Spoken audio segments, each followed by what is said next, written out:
నిజ నిర్ధారణకు అంతిమ నిర్ణయం డిఎన్ఏ టెస్ట్. ఉన్నది ఉన్నట్లుగా వాస్తవాలను శోధించి వివరించే మన డిఎన్ఏ టీవీ, మన రాష్ట్రం, మన ఛానల్. నమస్కారం. రాష్ట్రంలో రాజకీయాలు రసవత్తరంగా మారిన పరిస్థితి కనపడుతుంది. 2024 ఎన్నికలు రసవత్తరంగా పోటాపోటీగా జరిగే పరిస్థితి కనపడుతుంది. ఈ నేపథ్యంలోనే తెలుగుదేశం, జనసేన పార్టీలకు సంబంధించినటువంటి ఉమ్మడి అభ్యర్థులను కూడా ప్రకటించిన పరిస్థితి కనపడుతుంది. ఈ నేపథ్యంలోనే మత్స్యకారులకు సంబంధించి రాష్ట్రంలో మత్స్యకార జేఏసీ ఆంధ్రప్రదేశ్ అధ్యక్షుడిగా ఉన్నటువంటి సైకం రాజశేఖర్ ఈరోజు మనతో ఉన్నారు. ఆయన రాష్ట్రంలో సీట్ల సర్దుబాటు అంశానికి సంబంధించి తమ సామాజిక వర్గానికి అన్యాయం జరిగిందంటూ కూడా ఆయన ఆవేదన వ్యక్తం చేస్తున్న పరిస్థితి కనపడుతుంది. దాంట్లో భాగంగా ఆయన ఏం మాట్లాడతారో చూద్దాం. నమస్కారం సార్. సార్, ఈరోజు ఉమ్మడి పార్టీలకు సంబంధించినటువంటి అభ్యర్థులు అనౌన్స్ చేశారు కదా, దీంట్లో మీరు ఏం చెప్పదలుచుకున్నారు? మీకు వచ్చిన ఇబ్బంది ఏంటి? ఇది వాస్తవంగా దాదాపు 100 సీట్లు పైగా ఈరోజు టీడీపీ, జనసేన సంయుక్తంగా సీట్లు ఫైనల్ చేశారు. 100 సీట్లలో కూడా కేవలం ఒక్కటంటే ఒక్కటి, అది సెటిల్డ్ అయిన తరతరాలుగా మత్స్యకారుల కింద ఉన్న సీటునే చంద్రబాబు నాయుడు గారు ఫైనల్ చేశారు తప్ప అంతకు మించి ఒక్కటంటే ఒక్కటి కూడా అదనంగా ఆయన ప్రోత్సహించాల. మేము ఈ సందర్భంగా తెలుగుదేశాన్ని కూడా మేము అడిగేది ఏంటంటే, దాదాపు 40 లక్షల పైగా ఉన్న మత్స్యకారులకి మీరు మొదటి దశలో ఒక్క సీటు కేటాయిస్తే ఇంకా దాదాపు ఇంకా 75 నియోజకవర్గాలు ఉంటాయి. రఫ్గా 76, 70 ఉంటాయి. ఇంకా 76లో మీరు మాకేం కేటాయిస్తారు? ఇప్పుడు ఇచ్చాపురం కూడా మత్స్యకారులు ఎక్కువ ఉన్న నియోజకవర్గం ఇచ్చాపురం ఒకటి. తర్వాత చూసుకుంటే పలాస ఆల్రెడీ వైసీపీ ఇచ్చింది. తర్వాత విశాఖపట్నానికి వస్తే మాకు 4 స్థానాల్లో మాకు అత్యధికంగా ఉన్నాం. విశాఖపట్నం సౌత్ ఇంతవరకు డిక్లేర్ చేయాలని కూడా మేము అడుగుతున్నాం. దాంతోపాటుగా ఈస్టు అసలు చాలా విచిత్రంగా ఉంటుంది. 2,000 మంది కూడా ఓట్లు లేని వాళ్ళకి ఈయన ఎమ్మెల్యే అభ్యర్థిత్వం ఇచ్చారండి. ఎంత విడ్డూరం అంటే, అక్కడ దాదాపు మత్స్యకారులు 45,000 పైగా ఉన్న ఈస్ట్కి ఇంతవరకు ఈయన టికెట్ కేటాయించలేదు. అసలు కేటాయించాలని ఆలోచన ఈయన కలగదు. అట్లాగే భీములలో కూడా 30,000 మంది పైగా ఉంటాం మేము. భీములలో కూడా మాకు కేటాయించాలి. ప్రధాన పార్టీలు కూడా మేము డిమాండ్ చేసేది ఒక చంద్రబాబు నాయుడు గారినే కాదు, ప్రధాన పార్టీలు అన్నింటినీ కూడా మత్స్యకారులు ప్రాబల్యం ఉన్న చోట ఖచ్చితంగా మీ అభ్యర్థులు మీరు మీ పార్టీ నుంచి కేటాయించాలి. అట్లాగే గాజువాకలో ఉంది. గాజువాకలో కూడా 35 నుంచి 40,000 మంది ఉంటాం మేము. ఇంతవరకు అక్కడ ఒక సీటు కేటాయించాలా? అసలు వాస్తవం చెప్పాలంటే శ్రీకాకుళం పార్లమెంట్ కానీ, విశాఖపట్నం పార్లమెంట్ కానీ దగ్గర 2 లక్షల పైగా మేము ఉంటాం. ఈ 2 పార్లమెంట్లో అసలు ప్రశ్నమైన కేటాయించాలని సుఖ ఈ పార్టీలకు ఉండదు. చూడండి, ఓట్లు మావి, వీళ్ళ అభ్యర్థుల్ని అసలు ఏమాత్రం లేని కమ్మారెడ్లకి ఎంపీలకి టికెట్లు ఇస్తారు. అక్కడ ఎంత విడ్డూరం అంటే చూడండి, ఏమి మరి సామాజిక న్యాయం ఇది? అట్లాగే మన కిందకు వస్తే మనకి కాకినాడ సిటీ కొన్ని తరాలుగా అది ఫిషర్మెన్ కిందే ఉంది. అంతకుముందు రూరల్ కూడా మా కిందే ఉండేది. అంతకుముందు సంపర, ఇప్పుడు రూరల్ అయింది. ఈ 2 మా కింద ఉండే సీట్లని ఇవాళ ఇంతవరకు కూడా కాకినాడ సిటీ ఫిషర్మెన్ సీటుగా చంద్రబాబు నాయుడు ఇంతవరకు ఎందుకు ప్రకటించలేదు? అంటే మేము ప్రశ్నించేది మా సామాజిక వర్గాలకి, మత్స్యకారులకి ఈ ఒక భయాందోళన కలిగించే అంశాలు ఇవి. దాంతో పాటుగా గతంలో జనసేన పవన్ కళ్యాణ్ గారు నర్సాపురం నుంచి కూడా ఒక ఫిషర్మెన్ లేదా బీసీ కాపు కాంబినేషన్తో ఆయన ఒక ఫార్ములా తీసుకుని జనసేన తరఫున బొమ్మిడి నాయకులు గారు ఇచ్చారు. ఇప్పుడు వరకు జనసేన ఫస్ట్ ఫేజ్లో కూడా నర్సాపురం కేటాయించకపోవడం కూడా మాకు కొంచెం భయాందోళన కలిగిస్తుంది. కాబట్టి దయచేసి ఈ విషయం కూడా స్పందించి తగిన నిర్ణయం తీసుకోవాలి. వాటితో పాటుగా మనం మమ్మిడివరం తీసుకున్నా కానీ, మమ్మిడివరం ఆల్రెడీ వైసీపీ టికెట్ కేటాయించింది. ఇంకోటి తీసుకుంటే పెడన్లో ఫిషర్మెన్ దాదాపు 30,000 మంది ఉన్నారు. మీకు ఇంకొక ఆశ్చర్యకర విషయం చెప్తారు. అక్కడ చిరంజీవి గారు ప్రజారాజ్యం పెట్టినప్పుడు ఒక ఫిషర్మెన్ పోటీ చేశారు. పోటీ చేస్తే 25,000 ఓట్లు వచ్చినాయి. అక్కడ పెడన్లో పిఆర్పీ నుంచి పోటీ చేశారు. అట్లాగే అవనిగడ్డ చూసుకుంటే అసలు ఎక్కువగా ఉన్న 100 కంటే ఎక్కువ ఉన్న ఓటర్లలో అవనిగడ్డ ఉంటుంది. 40,000 మంది మేము ఫిషర్మెన్స్ ఉన్నారు. దాదాపు ఈ 70 ఏళ్ల రాజకీయాల్లో ఈ ప్రధాన పార్టీలు ఏ పార్టీలు కూడా అవనిగడ్డ ఫిషర్మెన్ సీట్ కేటాయించలే. అంటే చూడండి, వీళ్ళకి అంటే మీరు అడగట్లేదా, లేకపోతే రాజకీయ పార్టీలు అనౌన్స్ చేయట్లేదంట? చాలా పెద్ద ఎత్తున కూడా మాకు టికెట్ ఇవ్వాలి, ఇస్తే గెలిపించుతామని కూడా మేము పెద్ద ఎత్తున పోరాటం చేసాం, ఆందోళన చేశాము. ఇచ్చినప్పుడు గెలిపించుకునే సందర్భాలు కూడా కొన్ని ఉన్నాయి. అట్లాగే మనం కిందకు వస్తే కనుక ముఖ్యంగా శ్రీకాళహస్తిలో మునిస్వామి అని చెప్పి గతంలో కూడా ఎమ్మెల్యేగా గెలిచి ఉన్నారు ఆయన. ఉమ్. తర్వాతకు వచ్చేటప్పటికి పిఆర్పి శ్రీకాళహస్తిలో టికెట్ ఇస్తే 27 ఓట్లు తెచ్చుకున్నాం. ఓకే. పిఆర్పి ఇచ్చింది ఇవన్నీ. ఉమ్, ఉమ్, ఇప్పుడు దాదాపు అక్కడ శ్రీకాళహస్తిలో 50,000 మంది ఫిషర్మెన్స్ ఉన్న నియోజకవర్గంలో ఉమ్. ఇంతవరకు టికెట్ కేటాయిస్తున్న భరోసా మాకు లేదు. ఓకే. ఇంకోటి చెప్తాను, కుప్పంలో మీరు ఇప్పుడు చూస్తున్నారు, ఉమ్, కుప్పంలో చంద్రబాబు నాయుడు గారికి అపోనెంట్ గా ఉన్నది ఉమ్. ఫిషర్మెన్ వణుకుల క్షత్రియులు. ఉమ్, 60,000 మంది పైగా ఉంటారు, 63,000 మంది ఉంటారు వణుకుల క్షత్రియులు. ఉమ్. ఇంతవరకు నేను చంద్రబాబు నాయుడు తెలుగుదేశం ప్రభుత్వం నేను ఒకటి అడుగుతున్నా, ఓకే. మీ 14 ఏళ్ల ఏలుబడిలో ఉమ్. ఎందుకు మీరు అసలు వణుకుల క్షత్రియులకు కానీ అంటే మీరు అనేది వన్నికుల క్షత్రియ లేకపోతే ఇది రెండు అన్ని ఒకటే అంటారా, లేకపోతే మత్స్యకారులు అంటే ఓవరాల్ గా అన్ని కులాలు అంటే ఏ కులాలు? ఓవరాల్ గా మత్స్యకారులు అంటే సాంప్రదాయ మత్స్యకార కులాలు అంటే 14 కులాలు. 14 కులాలకు సంబంధించింది మేము మా సాంప్రదాయ మత్స్యకార కులాలుగా మేము సంబోధిస్తాం. ఉమ్. ఇంత జనాభా ఉండి ఉమ్. ఇవాళ తిరుపతి ఉంది, నగరి ఉంది, ఉమ్. రోజా ప్రాతినిధ్యం వస్తుంది. నగరిలో 40,000 మంది ఉన్నాం మేము. ఉమ్. నగరిలో ఉమ్. చిత్తూరులో తీసుకున్నా కూడా మేము 40,000 మంది ఉన్నాం. ఓకే. చూడండి, ఒక్క చిత్తూరు తిరుపతి రీజన్కి వచ్చేటప్పటికి 4 నియోజకవర్గాలు మేము ప్రభావితం చేయగలం. ఉమ్. ఒకసారి ఆల్రెడీ ఎమ్మెల్యేగా ఒకసారి గెలిచి ఎమ్మెల్సీగా ఉండి ఇంత చేసినా కూడా చంద్రబాబు నాయుడు గారికి ఇంతవరకు ఆయన పరిగణలు ఎందుకు తీసుకోలేదు? ఉమ్. చూడండి, ఎందుకంటే ఇంకొకటి రాయలసీమ జిల్లాకి వెళ్తాం. ఉమ్.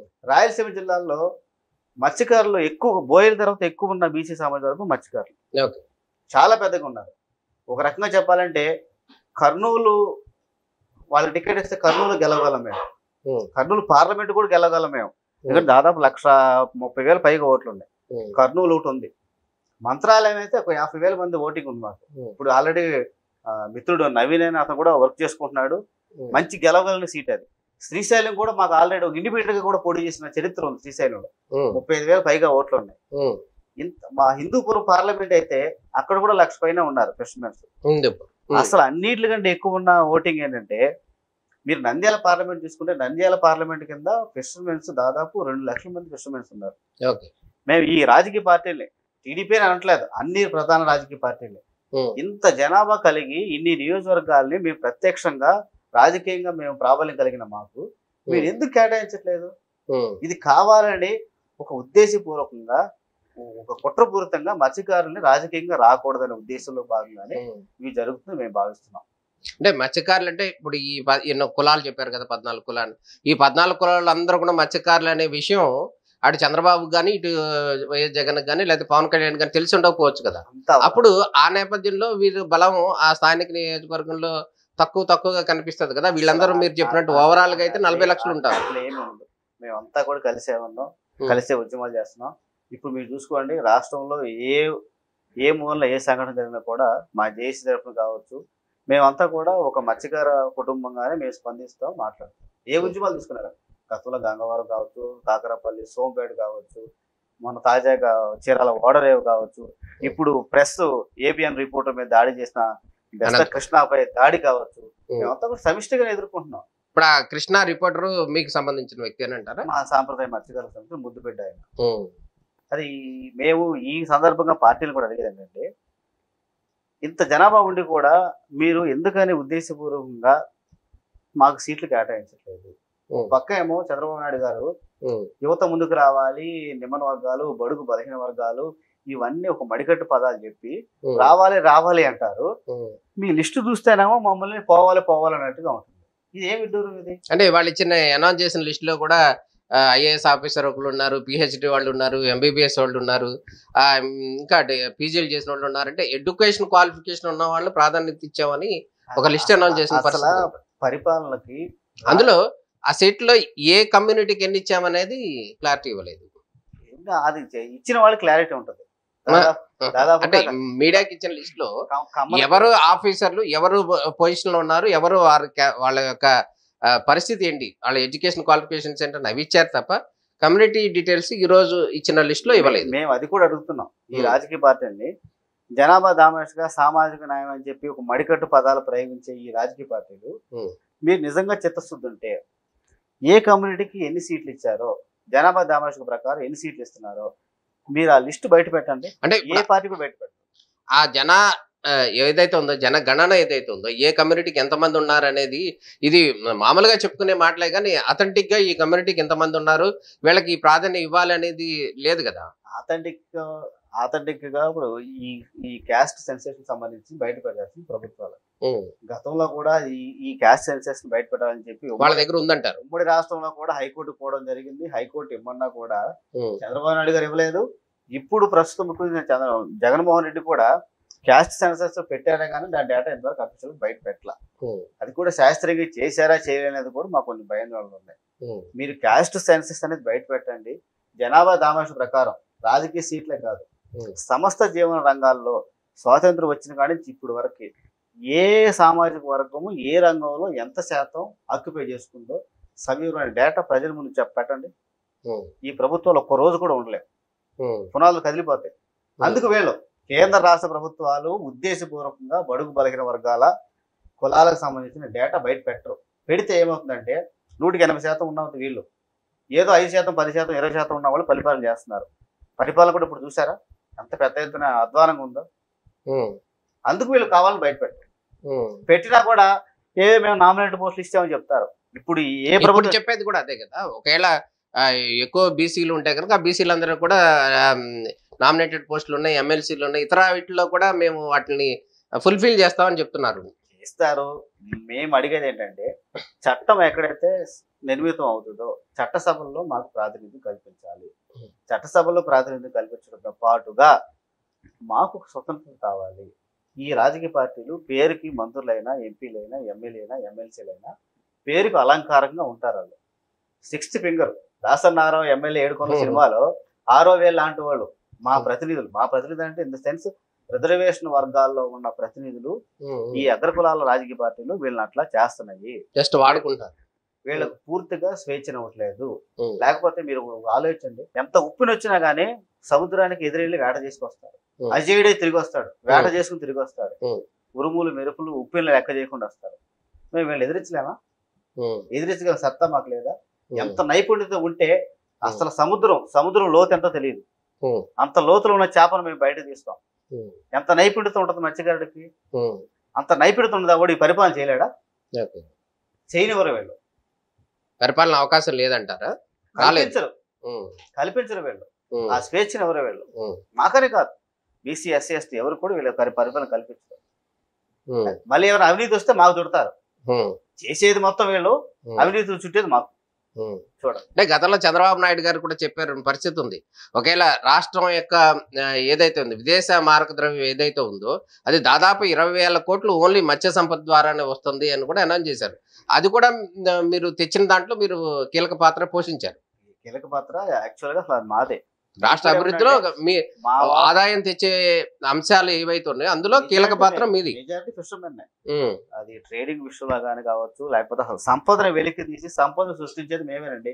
ఒకటి సంపదన సృష్టికర్తలు మేము. ఫిషర్మెన్ సంబంధించి వ్యవసాయ రంగం తర్వాత అత్యధిక మందికి ఉపాధి కల్పించేది మత్స్యశాఖ, మత్స్యరంగం, మత్స్య అనుబంధ రంగాలు.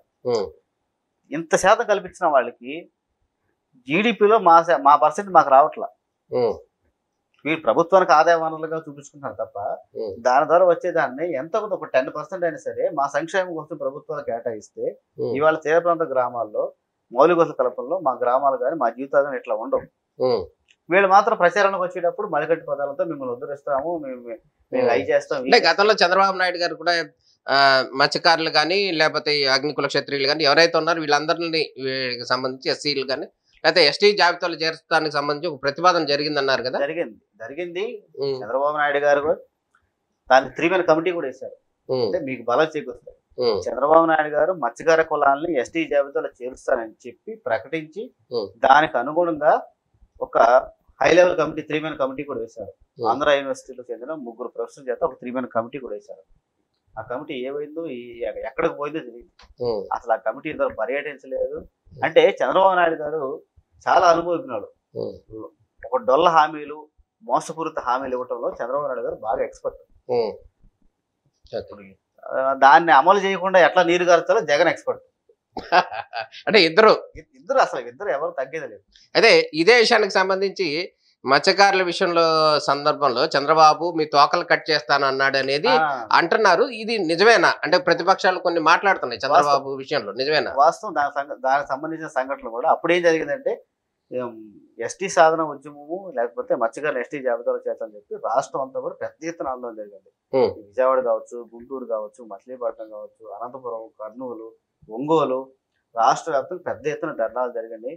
ఈ విషయంలో ఒక దశలో పవన్ కళ్యాణ్ గారు కూడా మాకు మద్దతు పలికారు. మద్దతు పలకంగానే విశాఖపట్నంలో ఏమైందంటే ఉత్తరాంధ్రలో టెంట్ కూడా తగలబెట్టించారు చంద్రబాబు నాయుడు గారు. ఏం తగలబెట్టారండి? మా టెంట్ ఉద్యమం చేస్తున్న ఉద్యమ శిబిరాన్ని టెంట్ కూడా తగలబెట్టారు. ఉద్యమ శిఖరానికి సంబంధించిన టెంట్ కూడా తగలబెట్టించారు. అంటే చూడండి, దాంట్లో చంద్రబాబు నాయుడు హస్తం ఉందంటారా? హస్తం ఉందని మేము భావిస్తున్నాం.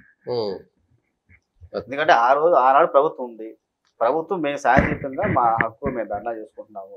నిరసన తెలియజేసుకుంటే నిరసనకు సంబంధించిన కాపాడాల్సిన బాధ్యత ప్రభుత్వానికి. కాపాడలేదంటే అది ప్రభుత్వానికి చెందుతుంది.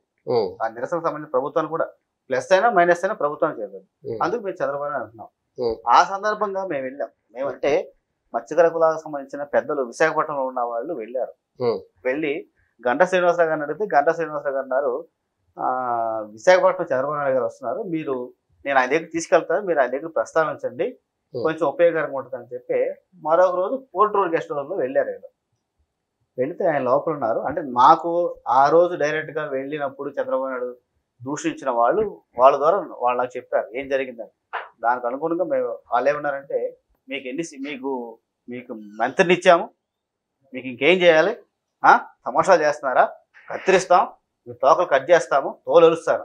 అంటే ఒక పెద్ద ఆయన ఒక ముఖ్యమంత్రి బాధ్యత పదవిలో ఉండి 14 ఏళ్ళు ప్రజలతో ఉండి చిన్న మత్స్యకార కులాలు వెళితే ఎలా దేని గురించి అడిగారండి? ఎస్టీ జాబితా ఇప్పుడు ఎస్టీ జాబితాలో చేరుస్తానని చెప్పింది చంద్రబాబు నాయుడు గారు కదా, మరి ఆయనే ఇట్లా తోకలు కత్తిరిస్తాను ఎందుకన్నారు? ఆయన యూటర్న్ తీసుకోవడం, ఆయన ఫస్ట్ మేము ముందే చెప్తాం కదా, యూటర్న్ తీసుకోవడంలో చంద్రబాబు నాయుడు గారిది ఆరింది మంచి మంచి ఎక్స్పర్ట్ కూడా.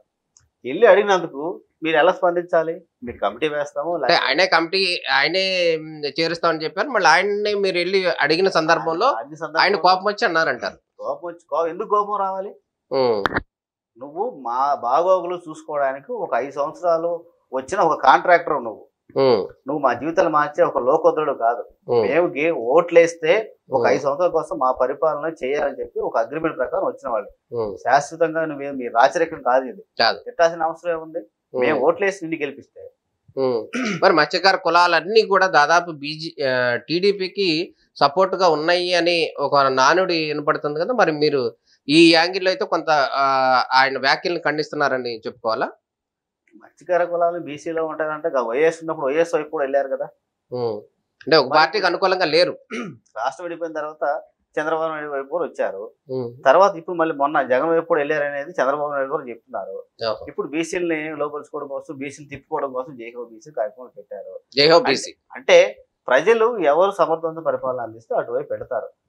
గంపగొత్తగా ఎవరు ఒకవైపు మొగ్గరు. కాకపోతే బాగుంది, గుడ్ అడ్మినిస్ట్రేషన్ చేస్తారు.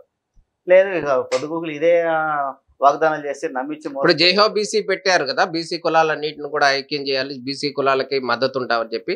మరి ఈ రోజు దాదాపు 99 సీట్లు, అంటే 94 టీడీపీ, 5 సీట్లు జనసేన, అంటే 99 సీట్లు మాత్రమే అనౌన్స్ చేశారు. వీటిలో సామాజిక సమతుల్యం ఉందని మీరు అనుకుంటున్నారా? సామాజిక సమతుల్యం ఉందనేది టీడీపీ చెప్పాలి. జనాభా దామాషిక ప్రకారం ఏ కులాల వారికి ఎన్ని సీట్లు కేటాయించారో టీడీపీ చెప్పాలి. రేపు వైసీపీ చెప్పాలి 175 నియోజకవర్గాల్లో ఏ సామాజిక వర్గాలకి ఎన్ని సీట్లు కేటాయించామో ఈ ప్రభుత్వాలు చెప్పాలి. సామాజిక వర్గాల ప్రాతిపదికన సీట్లు జరుగుతుంది అనుకుంటారా, లేకపోతే వాళ్ళ డబ్బు ప్రాతిపదికన సీట్లు కేటాయింపు జరుగుతుందని అంటున్నాం. ఇవాళ జగన్మోహన్ రెడ్డి పాదయాత్ర చేస్తే రోజుకు ₹1 కోటి ఖర్చు పెట్టుకున్నారు. చూడండి, ఇవాళ రాహుల్ గాంధీ పాదయాత్ర చేస్తే ఒక రోజుకి వచ్చి సరాసరి 47 లక్షలు ఖర్చు అవుతుంది. అదే జగన్మోహన్ రెడ్డి పాదయాత్ర చేసినప్పుడు రోజు ₹1 కోటి ఖర్చు అయ్యారు. వీళ్ళు ఇన్ని కోట్లు కుమ్మరించి ప్రచారం చేస్తా ఎన్నికలు బరిలో నిలబెడితే వీళ్ళు రేపు గద్దెనెక్కిన తర్వాత వీళ్ళు ఏం పరిపాలన చేస్తారు? ఇది మేము ప్రశ్నించాం. ప్రజలు చాలా స్పష్టంగా ఉన్నారు. గతంలో నేను చెప్తున్నాను, నేను 2013 ఇండిపెండెంట్ ఎమ్మెల్యే పోటీ చేసినప్పుడు ప్రజలు స్వచ్ఛందంగా వచ్చి ఓట్లేశారు. ఎప్పుడండి? 2013 ఇండిపెండెంట్ గా నేను స్వచ్ఛందంగా వచ్చి వేశారు. సమర్థవంతమైన నాయకుడు, ప్రజల్లో ఉండే నాయకుడు ఎప్పుడు కూడా ప్రజలు ఎప్పుడు కూడా దూరం చేసుకోరు. దూరం అయ్యేది ఈ నాయకులే. అంటే ఇప్పుడు ఈ రాష్ట్రంలో ఉన్నటువంటి ఎలక్షన్ ఖర్చు వీటన్నిటి నేపథ్యంలోనే మల్లాడి కృష్ణారావు గారు కూడా ఎలక్షన్లో డైరెక్ట్ ఎలక్షన్ తప్పుకున్నాడని అంటున్నారు కదా. ఆయన కూడా మీకు సంబంధించిన వ్యక్తే కదా, దాన్ని ఎట్లా అర్థం చేసుకోవచ్చు? ఖర్చుకి ఆయన వాస్తవం చెప్పాలంటే ఆంధ్ర రాజకీయాలు వేరు, యానం రాజకీయాలు వేరు. యానంలో ముఖ్యంగా మల్లాడి కృష్ణారావు గారు ఆయన ఎప్పుడు నిత్యం ప్రజల్లోనే ఉంటారు. ఆయనకే కాదు, అసలు డబ్బు పంచడానికి ఆయన వ్యతిరేకం కూడా. ఆయన ఏదో ఆయన నిత్యం ప్రజల్లో ఉంటారు. అన్నదానం, ప్రజల కోసం, సంక్షేమం కోసం, వైద్య పరంగా ఏదైనా కూడా ఒక సేవా కార్యక్రమాలతో ఉంటారు. నిత్యం ప్రజల్లో ఉంటారు కాబట్టి ఆయనకి ఆ ప్రశ్న రాదు. ఓకే, ఇప్పుడు రెండో లిస్టు కూడా ఉంది అని చెప్తున్న పరిస్థితి కనపడుతుంది. ఇటు టీడీపీకి సంబంధించి ఇంకా అంటే జనసేన టీడీపీ సంబంధించి 118 సీట్లు అని చెప్తున్నారు ప్రస్తుతంతో. ఇంకా మిగతా సీట్లు కూడా ఉన్నాయి కదా, దాదాపు 40-50 సీట్లు కూడా ఉన్నాయి కదా. వాటిలో మీకు ప్రాధాన్యం ఇచ్చే అవకాశం ఉందంటారు? ఇవ్వాలని కోరుతున్నారు? ఇవ్వాలని మేము కోరుతున్నాం, ఇస్తారని కూడా మేము భావిస్తున్నాం. ప్రధాన పార్టీలు చంద్రబాబు నాయుడు గారు కావచ్చు, జనసేన, వైసీపీ ప్రభుత్వాలు కూడా ఇస్తారని మేము భావిస్తున్నాం. మాకైతే ఇప్పుడు వరకు ప్రధాన లిస్ట్ లో టీడీపీ ఇచ్చిన దాంట్లో మాకైతే మొండి చూపించారు. ఇది ఇక్కడి నుంచి అయినా ఇప్పటికి, ఎందుకంటే దాదాపు ఇచ్చాపురం మేము సీట్ కోల్పోయాం, ఆల్రెడీ డిక్లేర్ చేశారు, మాకు రాలా. ఇప్పుడు కొన్ని మేము ఖచ్చితంగా గెలగని సీట్లు అయినా సరే మాకు టికెట్ ఇవ్వాలి. ఇప్పుడు అవనగడ్డ ఒకటి ఉంది, ఎక్కువగా ఉన్న సామాజిక వర్గం, అదొకటి ఇవ్వాలి. అట్లాగే కాళహస్తి ఉంది, నగరి ఉంది, ఇప్పుడు చిత్తూరు ఆల్రెడీ డిక్లేర్ చేశారు. మేము గెలగలిగిన చోట్ల ఇప్పుడు మంత్రాలయం ఉంది, డిక్లేర్ చేయాలి. మంత్రాలయం మేము గెలగలిగిన సీట్లు. మరి రేపు పార్లమెంట్ సీట్లు ఉన్నాయి. పార్లమెంట్ సీట్లు మేము 4 చెప్పాం. శ్రీకాకుళం పార్లమెంట్ మేము గెలవగలం. శ్రీకాకుళం కాడించి విశాఖపట్నం దాదాపు 5 నియోజకవర్గాల్లో మా సంఖ్య చాలా బలంగా ఉంది. అసలు విశాఖపట్నం అంటే ఫిషర్మెన్ అంటే విశాఖపట్నం ఒకప్పుడు ఫిషర్మెన్ గ్రామం, ఇప్పుడు కూడా అదే. అట్లాంటి జరుగుతున్నప్పుడు కనీసం ఎంపీ అనేది క్యాండిడేట్ గా ఇవ్వాలనేది ఈ రాజకీయ పార్టీ గుర్తించట్లా. ఏదో విశాఖపట్నం ఎట్లా అయిందంటే ఏ మాత్రం సంబంధం లేని ఒక దిగుమతి చేసుకునే వాళ్ళు వస్తారు అక్కడ. ఏది ఇప్పుడు షిప్పులు, మా షిప్పులు ఎట్లా అయితే ఇప్పుడు బంగ్లాదేశ్ నుంచి, పాకిస్తాన్, యూరోప్ దేశాల నుంచి సరుకు షిప్ దిగుమతి పంపిస్తాము. విశాఖపట్నం పార్లమెంట్ అభ్యర్థి ఎప్పుడు దిగుమతి అవుతా ఉంటారు. స్థానికులకి ఎవరు ఇచ్చినా కూడా స్థానిక ప్రజల సంబంధం ఉండేవాళ్ళు ఫిషర్మెన్ ఒక టికెట్ ఇలా. ఎప్పుడో ఇందిరాగాంధీ గారు, బిఆర్ రావు గారికి ఆయన పర్సనల్ క్యాలిబర్, స్కిల్స్ చూసి ఇచ్చారు తప్ప ఈ మధ్యన మాకు జగన్మోహన్ రెడ్డి గారు కూడా ఇచ్చారు, నామినేటెడ్ ఒక పోస్ట్ చేశారు. కానీ మేమేమిడుతున్నామంటే ప్రజల ఓట్ల ద్వారా గెలిచిన సీట్లు వేరు, నామినేట్ చేసిన సీట్లు వేరు. ప్రజల్లో గెలిచిన సీట్లకి ఆ ఉండే బలము, ఆ పట్టు వేరు. అందుకు మీ పార్టీలు కూడా మీ ఆలోచన, మీ వ్యవహార శైలి మత్స్యకారుల పట్ల మార్చుకోవాలి. మాకు సీట్లు కేటాయించుకోవాలి. కేటాయించడమే కాదు, సీట్లలో కేటాయించిన సీట్లలో గెలిపించుకునే బాధ్యత కూడా మీదే. అంటే మీరు గెలవట్లేదు కాబట్టి, మీకు ఆర్థిక స్తోమత సరిగా లేదు కాబట్టి అందుకని ఇవ్వట్లేదని కొంతమంది చెప్తున్నారు. అంటే ఈ పార్టీలో వాళ్ళు ఎన్నిసార్లు ఓడిపోయారు, మళ్ళీ వాళ్ళకి ఇవ్వట్లేదా? వీళ్ళు కావాలంటే వీళ్ళు గెలిపించుకోగలరు, ఓడించుకోగలరు. వీళ్ళు అంత సమర్థులు వీళ్ళు. అసలు ఒకప్పుడు ఎలక్షన్ ధరలు పెంచింది కూడా వీళ్ళే. ఇవాళ ఒక ఎమ్మెల్యే గెలవాలంటే 80, 90, 100 కోట్లు అవుతున్నాయి. ఒక 100 కోట్లు ఫిషర్మెన్ పెట్టగలరా? ఒక బీసీ, ఎస్సీ వాళ్ళు పెట్టగలరా?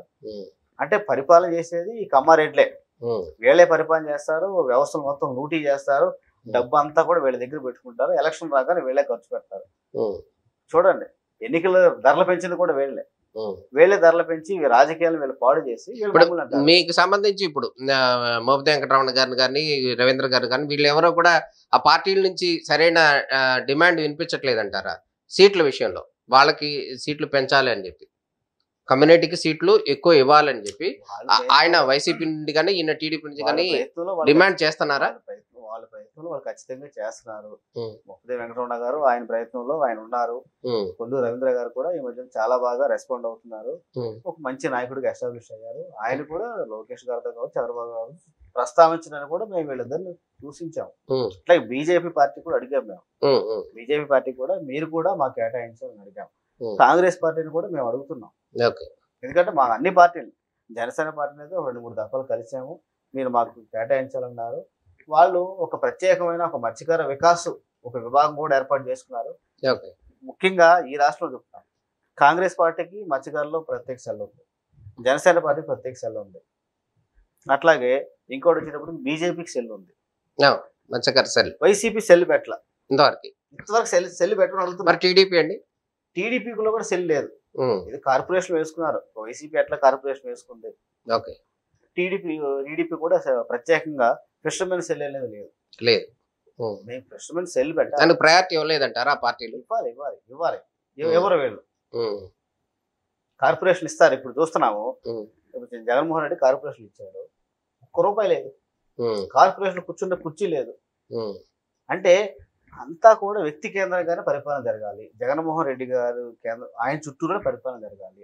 జగన్మోహన్ రెడ్డి గారు ఉన్నప్పుడు ఇంకొక ఏ కుల నాయకుడు ఎవ్వరూ కూడా ఎదగకూడదు. ఆయన చూసే ఓటేయాలి, ఆయన చూసే చెయ్యాలి. ఇంకా ఎవరితో సంబంధం లేదు. గతంలో ఈ నారుడి మనం రామారావు గారు ఉన్నప్పుడు వినేవాళ్ళం. రామారావు గారు పప్పు నుంచి పడితే గెలిచేది రాని. ఇవాళ జగన్మోహన్ రెడ్డి గారు ఆ ట్రెండ్ తీసుకురావాలని చూస్తారు. అది నడవదు. అది కరెక్ట్ ఫార్ములా కూడా కాదు. ప్రజలతో తిరిగిన ఆయన ఇవాళ ప్రజలకు దూరంగా వెళ్ళిపోతున్నాడు ఆయన జగన్మోహన్ రెడ్డి. ప్రజలు కూడా అట్లా రేపు అదే జడ్జిమెంట్ ఇస్తారు. మరి మన ఫైనల్ గా ఏం కోరుకుంటున్నారు మీరు? ఇప్పుడు మత్స్యకార సంఘాలకు సంబంధించి అటు టీడీపీ కానీ లేదా జనసేన కానీ లేకపోతే వైసీపీ కానీ ఈ టికెట్లు అనౌన్స్మెంట్ కి సంబంధించి ఎట్లా అర్థం చేసుకోవాలి మనం? రాజకీయ పార్టీలకి మేము ఒకటి విజ్ఞప్తి ఏంటంటే, జనాభా దామాషకు ప్రకారం ఆయా కులాల వారికి మీరు సీట్లు కేటాయించాలి. మీ జనాభా తమాషా ప్రకారం ఎన్ని రావాలనుకుంటారు? మేము 40 లక్షల పైగా ఉన్నాం. ఓకే. మాకు రఫ్గా మేము ఎట్లా ఉన్నా 20 పైగా మేము గెలవగల అసెంబ్లీ స్థానాలు ఉన్నాయి. 20 సీట్ల వరకు మేము ఖచ్చితంగా గెలవగల సీట్లు 4 పార్లమెంట్లో మేము గెలవగలము. ఇప్పటికి నలుగురు కూడా ఎవరు చూడండి ఎంత సామాజిక విధ్వంసం చేస్తున్నారో వీళ్ళు. 4 సీట్లు ఇవ్వకుండా 1 సీట్ ఇచ్చి మీకు ఎన్ని ఇవ్వాలి గర్జిస్తారు. అంటే మీకు సరైన నాయకుడే లేదని గతంలో చంద్రబాబు నాయుడు గారు కూడా ఏదో అన్నారు. నాయకులు అంటే ఇవాళ కమ్మకులంలో నాయకులు ఉన్నారా? కమ్మకులంలో నాయకులు ఉన్నారా? రెడ్ల కులంలో నాయకులు ఉన్నారా? నాయకులతో మీకెందుకు పని? అంటే మీకు సరైన నాయకుడే లేడు అందుకని టికెట్లు ఇవ్వలేదు అంటున్నారు. మీరు పరిపాలన కోసం మీరు ప్రజలకు నాణ్యమైన సేవలు అందిస్తామని చెప్పి పార్టీ పెట్టుకున్న వాళ్ళు మీరు ఆ రకమైన కేడర్ మీరు ప్రోత్సహించుకుని మీరు తయారు చేసుకోవాలి. జగన్మోహన్ రెడ్డి గారు రాజశేఖర రెడ్డి గారు చనిపోయే వరకు జగన్మోహన్ రెడ్డి నాయకుడే కాదు. మరి ఆయన ముఖ్యమంత్రి అయిపోయారు కదా. మరి నాయకులు అనే వాళ్ళకి టికెట్ ఇస్తేనే వస్తారు కదా. ఇది కూడా ఉంది. మేము ఎంత జ్ఞానవంతులైనా, మేము ఎంత చైతన్యం ఉందా, మేము ఎంత భారత జాతీయ రాజకీయాలు మేము ఎంత విశ్లేషించినా మమ్మల్ని ఈ సమాజం కుల నాయకులుగానే చూస్తారు. ఈ సమాజం కూడా అట్లాగే చూపిస్తుంది. కానీ అగ్రకులాల్లో ఉన్న వాళ్ళు ఏ మాత్రం అవగాహన లేని వాళ్ళు విదేశాల్లో ఉండి రాజకీయాల్లోకి రాగానే ఎంపటే ఒక జాతీయ స్థాయి లీడర్లుగా ఒక జనరల్ లీడర్ అయిపోతారు. అగ్రకులాల్లో ఉండే వాళ్ళేమో జనరల్ లీడర్లు రాత్రికి అయిపోతారు. మేము గ్రౌండ్ లెవెల్ ఉండి పనిచేసే వాళ్ళు మేము మమ్మల్ని కుల నాయకులుగా మేము వాళ్ళు ఉన్నాము. మేము కులరహిత వర్గరహిత సమాజ లక్ష్యమే మా లక్ష్యం. కానీ ఆ దిశగా ఎవరు ఆలోచన చేయరు. ఎంపటి రాజశేఖర్ అంటే మత్స్యకారుడు, రాజశేఖర్ అంటే ఒక బీసీ కులవాడు, ఇంతే. అంటే అది మేము అందరి కులాలని ఆలోచిస్తాం. మేము ఏ కులాన్ని దోపిడీ చేయాలి, ఏ కులాల మీద దౌర్జన్యం చేయాలని మాకు ఉండనే ఉండదు. ఏ కులం మీద దాడులు చేయకూడదు. అది ఆర్థిక పరంగా కావచ్చు, భౌతిక పరంగా, భావజాల పరంగా సరే అందరూ కూడా సమానంగా ఉండాలి. ఇదే మా సిద్ధాంతం. ఫైనల్ గా ఏం చెప్పదలుచుకున్నారు సార్?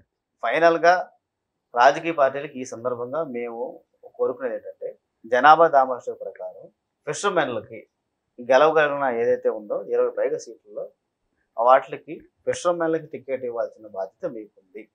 ఇచ్చి సామాజిక న్యాయాన్ని మీరు నెరవేర్చుకోవాలి.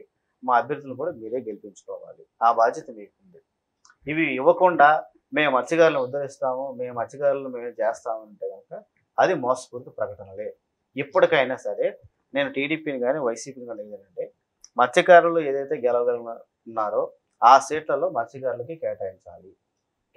వాళ్ళ గెలుపు మీరే కృషి చేసి గెలిపించుకోవాలి. మేము కూడా ఉంటాం మత్స్యకారులుగా. మేము కూడా మా జేఏసీ కావచ్చు, మత్స్యకార కుల సంఘాలు ఉన్నాయి, అట్లాగే అనేక సంఘాలు ఉన్నాయి. మేమందరం కూడా మా అభ్యర్థులకు ఇస్తే మేము గెలిచి పని చేసుకుంటాం. మాకు ఒక ఆనవాయితీ కూడా ఉంది. ఇప్పుడు గతంలో ఇప్పుడు కైక్లూరు ఉంది. కైక్లూరులో మా ఫిషర్మెన్ గెలిచాడు. చంద్రబాబు నాయుడు గారు టికెట్ ఇస్తానన్నాడు.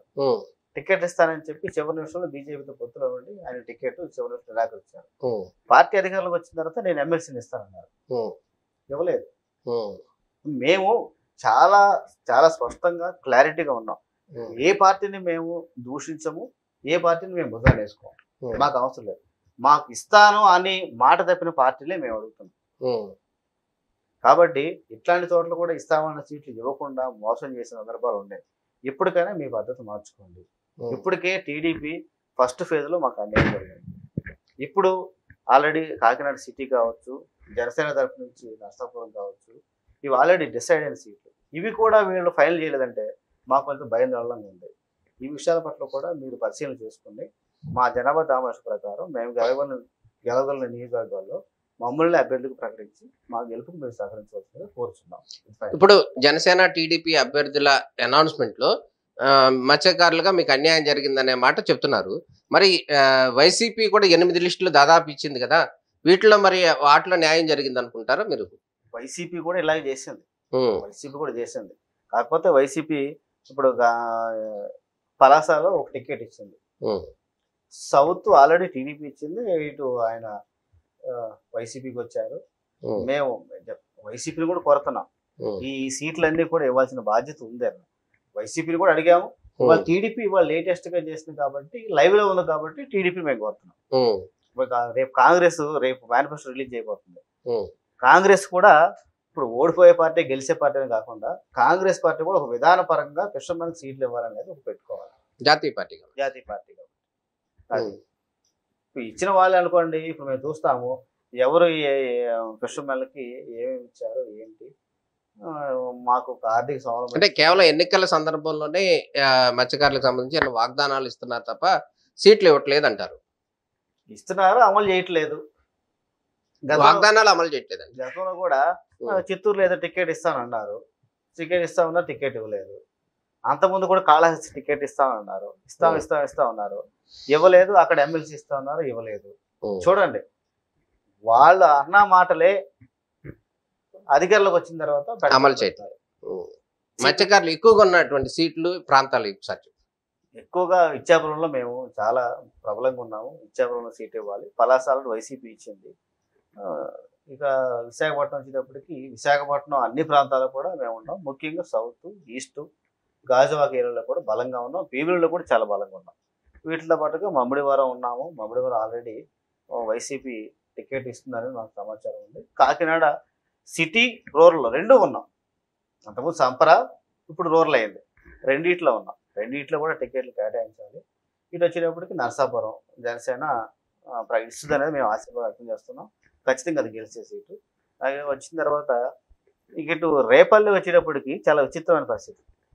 ఇవాళ జగన్మోహన్ రెడ్డి గారు మేము సామాజికంగా సర్వే చేస్తున్నాము, మేము ఎక్స్పర్ట్లు దింపుకి సామాజిక చేస్తున్నాం, ఒపీనియన్ తీసుకుంటాం. చాలా డొల్ అది. చాలా మోసపూరితమైన ప్రకటన అది. మీరు చూసుకోండి, వైసీపీ ప్రకటించిన అభ్యర్థుల్లో ఏ మాత్రం కూడా సామాజికంగా 2-3 వేల ఓట్లు లేని వాళ్ళు కూడా జగన్మోహన్ రెడ్డి వాళ్ళు టికెట్ ఇస్తున్నారు. రేపల్లి వచ్చేటప్పటికి 83 నుంచి అక్కడ ఫిషర్మెన్ ఉన్నాడు. రేపల్లి అంటే 83 నుంచి అంటే దాదాపు 30-40 సంవత్సరాలు. అంతకుముందు కూచినపూడి బైఫర్కేషన్ అయిన తర్వాత రేపల్లి వచ్చింది. రేపల్లి వచ్చింది కాడి నుంచి కూడా అక్కడ ఫిషర్మెన్ ఇప్పుడు లేటెస్ట్ గా మోపదేవి వెంకటరమణ గారు ప్రాతినిధ్యం వహిస్తున్నారు. అదొక నానుడు. ఇప్పుడు బందరు ఎట్లా అయితే ఫిషర్మెన్ కింద, బందరు కాకినాడ ఎట్లయితే ఫిషర్మెన్ ఉందో, రేపల్లి కూడా అట్లా ఫిషర్మెన్ కింద ఒక పర్మనెంట్ అయిపోయింది. అలాంటి seat first time Jaganmohan Reddy గారు మత్స్యకారులు కాకుండా చేశారు ఆయన.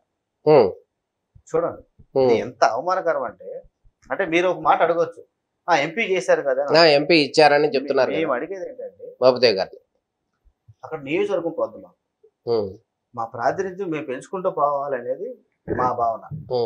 ప్రాతినిధ్యం తగ్గిస్తే మేము సహించలేం, ఇచ్చిన దాన్ని లాక్కుంటే అసలు ఒప్పుకోం. అంటే సజ్జల గారు ఏమన్నారంటే, మాకు వచ్చినటువంటి సమాచారం, మోపదేవి గారిని ఒక ఎమ్మెల్యేగా చూడొద్దు, ఒక జాతీయ నాయకుడిగా చూడండి, ఆయనకి రాజ్యసభ ఇచ్చాము, మళ్ళీ ఎమ్మెల్సీ చేసామని కూడా చెప్తున్నారు కదా. మేము వైసీపీ పూర్తి స్థాయిలో న్యాయం చేసాము మోపదేవి గారికి అని చెప్తున్నారు కదా. అలాగే ఆల్రెడీ ఎంపీగా కొనసాగుతున్న వాళ్ళు కూడా మళ్ళీ ఎంపీ అభ్యర్థులకు ప్రకటించారు. తండ్రి కొడుకులను కూడా ఎమ్మెల్యేలు ఎంపీలుగా ప్రకటించారు. రేపల్లో వచ్చేటప్పటికి ఈ సహజ న్యాయసూత్రం ఎందుకు పనిచేయదు వైసీపీకి? కాబట్టి వైసీపీ ప్రభుత్వం కూడా ఇవాళ నేను కూడా చెప్తున్నాను, వైసీపీ ప్రభుత్వం అన్నారు కదా, జగన్మోహన్ రెడ్డి గారితో పాటు దాదాపు 16 నెలలు జైల్లో ఉన్నటువంటి వ్యక్తి ఎవరైతే ఉన్నారంటే నేత, ఆయన మోపదేవి గారు. మరి ఆయనకి ఎందుకు అన్యాయం జరిగింది అనుకుంటారు వైసీపీలో? అని మేము అనుకుంటాం కాదు. ఉమ్. టికెట్ నిరాకరించడం అనేది అదే టికెట్ ఇవ్వటం అనేది జగమే సత్యం. ఇవ్వలేదు. టికెట్ ఖచ్చితంగా ఇవ్వాల్సిందే. మీరు ఏ సామాజిక సర్వేలు చెప్పినా ఏం చెప్పినా కూడా అవన్నీ డొల్ల. టికెట్ నిరాకరించడం అనేది మేము జీర్ణించుకోలేకపోతున్నాము. ఇప్పటికైనా సరే వైసీపీ ప్రభుత్వం రేపల్లి ఫిషర్మెన్కి కేటాయించాల్సిందే. ఓకే, అది లేకపోతే కనుక భవిష్యత్తులో పార్టీ కూడా నష్టపోయే అవకాశం ఉంటుంది. ఎందుకంటే టికెట్ ఇచ్చిన నియోజకవర్గాన్ని వెనక్కి తీసుకునే ఉద్దేశం ఉంటే కనుక ఇప్పటికే మేము ఇంకా నియోజకవర్గాలు పెరగాలని కోరుకుంటున్నాం. పెంచాల్సిన 20 నియోజకవర్గాల్లో ఉండాల్సిన మేము 4-5 నియోజకవర్గాలకి పరిమితం అవుతున్నాం. అస్సలు రాయలసీమలో మాకు ప్రాతినిధ్యం లేదు, అస్సలు అంటే అస్సలు లేదు. అక్కడ రాయలసీమలో ఎమ్మెల్సీ అంటే ఒక రాష్ట్రపతి పదవిలా ఫీల్ అవుతారు. చిత్తూరు జిల్లాలో అసలు ఇంతవరకు ప్రాధాన్యత లేదు. జగన్మోహన్ రెడ్డి ఈ మధ్యకాలంలో 2-3 పదవులు ఇచ్చారు. ఇచ్చిన తర్వాత పవర్ ఉందా పవర్ లెస్ అనేది వేరే విషయం. ఈ ప్రభుత్వంలో కూడా మా వాళ్ళకి పవర్ ఉండదు.